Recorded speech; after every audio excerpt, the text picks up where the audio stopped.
Hi everyone! Wala bang kulay ang flower horn nyo at gusto nyong mapalabas ang malarosas niyang pagkapula? Sa video na ito ay share ko sa inyo yung natuklasan ko na solusyon kung paano maging pula ang ating flower horn. Panoorin natin kung paano ito. Yung mga flower horn natin ay ganito ang kulay pag binili natin. Tapos minsan hanggang sa paglaki ay wala pa ding kulay. Yung akin naman ay maganda yung pagka-red at yellow color niya nung maliit pa siya. Pero nung lumaki na siya ay parang dahan-dahang nawawala yung kulay niya na parang katulad nitong nasa video. Muntik na nga ako sumuko kasi akala ko yun na talaga ang magiging kulay ng flower horn na alaga ko.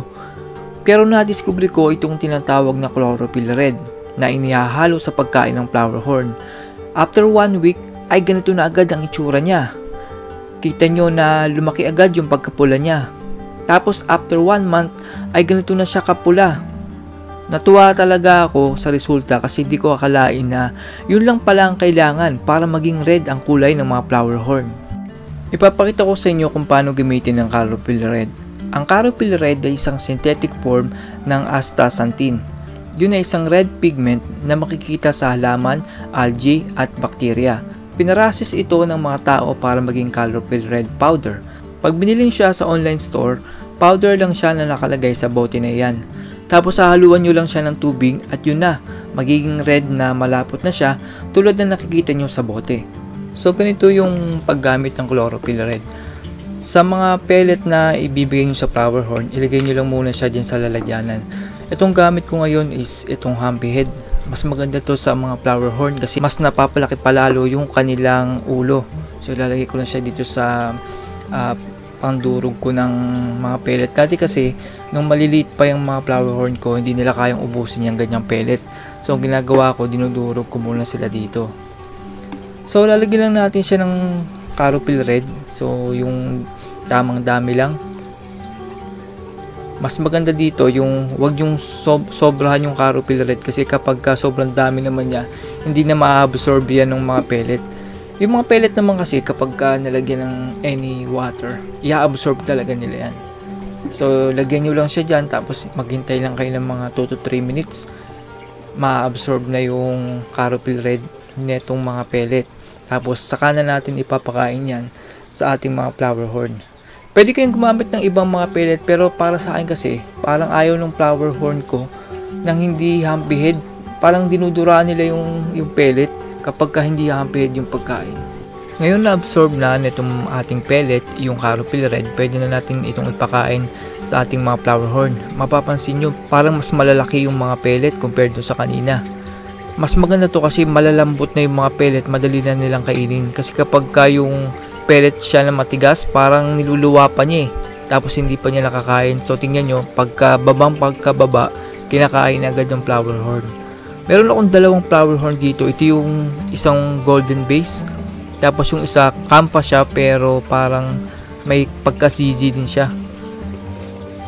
Parehas ko naman silang gusto. Ang gusto ko lang talaga dito sa flower horn na to, dito sa nakikita nyo, yung pearl niya ang ganda. Diba? Parang ang lalaki. Yun nga lang hindi siya full mask Pero okay lang. Gusto ko pa rin naman siya. Tapos kung sakaling kakalat pa yung red niya, pag lumaki siya, mas magugustuhan ko pa to.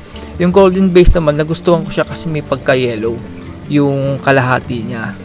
Ito naman, sayang kung full mask lang sana yung ano niya, yung pearl. Ang ganda sana, no? After 1 month ng pagpapakain ko ng pellet na may chlorophyll red, ay ito na itsura ng flower horn ko.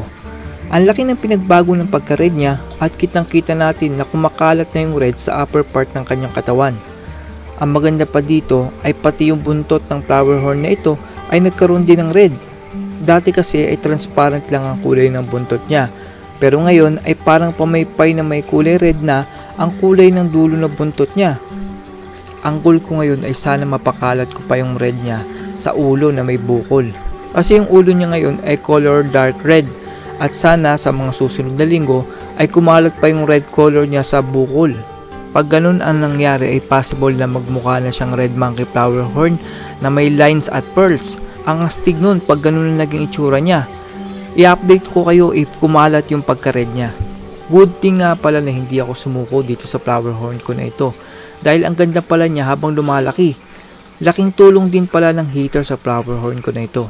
Last month ay sobrang maulan at lamig ng panahon, pero dahil sa heater ay hindi basta-basta nagkakasakit itong flower horn na ito. Pero hanga din ako sa heater na ginagamit ko. Alam nyo ba na yung heater na sa likod ng flower horn ko ay nasa 6 years na? Binili ko siya sa Bio Research sa Festival Mall at hanga ako kasi hanggang ngayon ay maayos pa din siya at gumagana. Doon sa mga nababalitaan ko sa flower horn group ay palaging pumuputok ang kanilang heater. Buti at di pa nangyayari sa akin yon. Ang ginagawa ko lang kasi ay never kong inaangat ang heater kung mainit pa ito. Tingin ko yun yung nagpapatagal ang buhay sa heater na ito. Ito naman yung itsura ng golden base flower horn ko after ko magpakain ng pellet na may caterpillar red ng 1 buwan.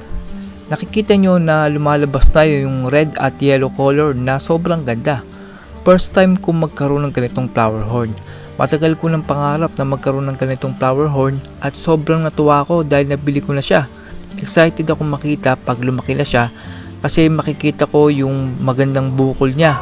Hindi ko expected na magiging ganyan ang kulay niya dahil transparent ang kulay niya nung binili ko. Pero dahil sa pagpapakain ko palagi ng pellet na may caterpillar red ay lumabas yung totoong kulay niya. Nagustuhan ko din yung buntot niya na may red din sa dulo. Kaparehas lang siya ng isa kong flower horn na nung una ay transparent lang din ang kulay. Maikwento ko nga lang pala, yung divider na naghahati dun sa isang flower horn ay natanggal. Ang nangyari ay itong golden base flower horn ko na ito ay nakatawid papunta dun sa malaking flower horn. Ang nangyari ay kinagat itong flower horn na ito nung malaki at nagkasagot-sagot yung ulo niya pati yung buntot. Buti at nakarecover pa siya. Buti na lang din at nakatawid pabalik dun sa right side itong golden base flower horn ko na ito dahil sugatan na siya nung makita ko. Ito kasing mga flower horn ay territorial at hindi pwedeng pagsamahin.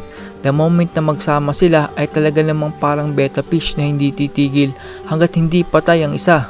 Kung napapansin nyo rin ay parang sugatan itong ulo ng yellow flower horn. Sana ay huwag magkaroon ng uka yung ulo niya pero sa tingin ko naman ay maghihil pa din naman ang ulo niya at magiging pantay. Itong dalawang flower horn ang mga hobby ko ngayon. Dati kasi ay may alaga akong flower horn at sinuwerte ako sa buhay back in 2012. Sinubukan ko ulit mag-alaga at baka sakaling swertein ulit. Medyo minamalas kasi ako at wala akong makitang trabaho as of now. Gumagawa lang ako ngayon ng mga projects sa Upwork at YouTube videos habang naghihintay kung may trabahong darating kung saan man. Kung sakaling gusto nyo din na maging mapula ang flower horn nyo, ay subukan nyo din ang caterpillar red na ihalo sa pagkain ng flower horn. Sana ay nakatulong sa inyo ang mga binahagi ko at maging red color din ang inyong mga flower horn. Sa susunod na video ko naman ay share ko sa inyo ng kagatin ako ng flower horn na alaga ko. That's all everyone. Salamat sa inyong panonood. This is Chuck and you're watching Biker Drone.